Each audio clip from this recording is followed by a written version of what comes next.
जरा सोचिए, आपने बहुत मेहनत से अलग अलग स्टॉक्स खरीदे, कोई दोस्त की सलाह पर, कोई यूट्यूब देखकर, कोई अपने ब्रोकर की बात मानकर, और देखते ही देखते आपका पोर्टफोलियो 30 से 40 स्टॉक से भर गया। लेकिन असली सवाल ये है, क्या आपका पैसा सुरक्षित है? क्या आपका पोर्टफोलियो सही दिशा में जा रहा है? अगर आपको इसका जवाब नहीं पता तो आज की वीडियो आपके लिए लाइफ चेंजिंग हो सकती है, क्योंकि आज मैं आपको बताऊंगी कि स्टॉक पोर्टफोलियो को सही तरीके से रीबैलेंस कैसे करते हैं। पोर्टफोलियो रीबैलेंसिंग के कंसेप्ट को हम स्टेप बाय स्टेप समझते हैं।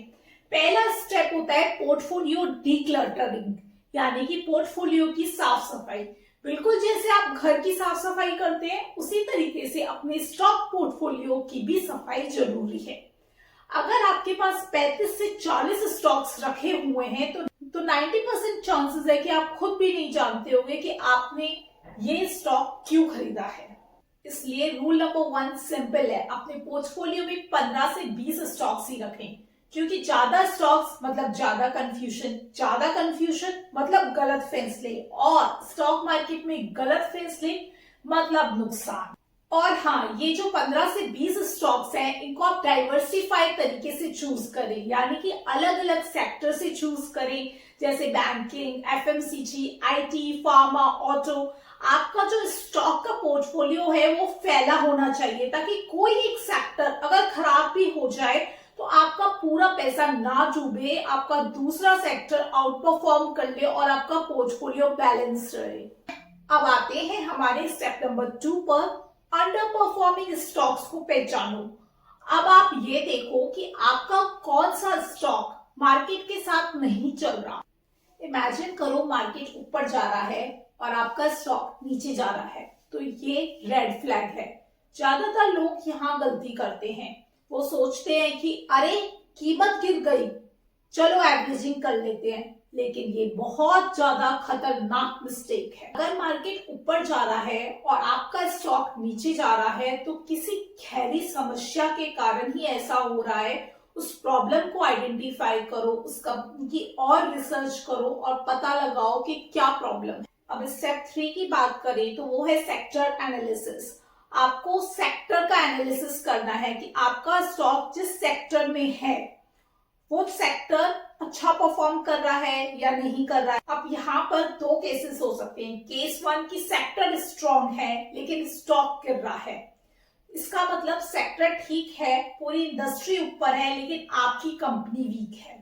इसका मतलब कंपनी के फंडामेंटल्स में प्रॉब्लम है, या तो सेल्स नहीं बढ़ रही है, या प्रॉफिट गिर रहा है, या फिर मोटर की होल्डिंग कम हो रही होगी, या डेट बढ़ रहा होगा, कंपनी पर कर्जा बढ़ रहा होगा, या मैनेजमेंट इश्यूज हो सकते हैं। ऐसे में सबसे सेफ तरीका है उस स्टॉक से एग्जिट करो और अपनी कैपिटल को सेव करो। अब केस 2 का सिनेरियो देखते हैं, जब सेक्टर वीक है और इसलिए आपका स्टॉक गिर रहा है।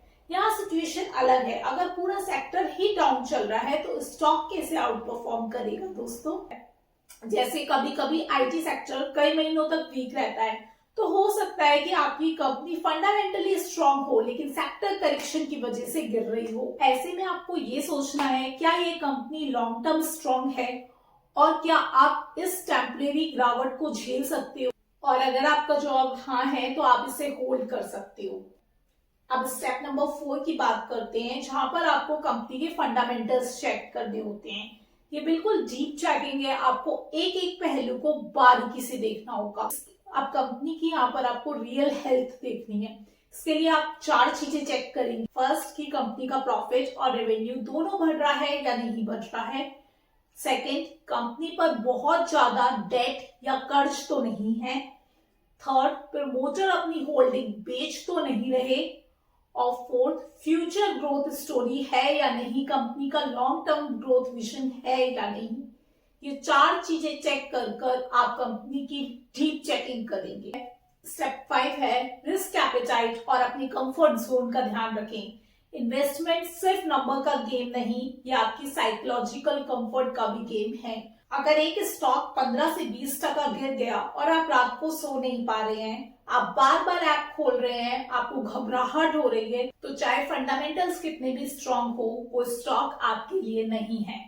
इन्वेस्टमेंट वही अच्छी होती है जिससे आपको रिटर्न भी मिले और शांति भी मिले। द लास्ट स्टेप, रीबैलेंसिंग की हैबिट बनाइए। रीबैलेंसिंग योर पोर्टफोलियो ये एक बार का काम नहीं है।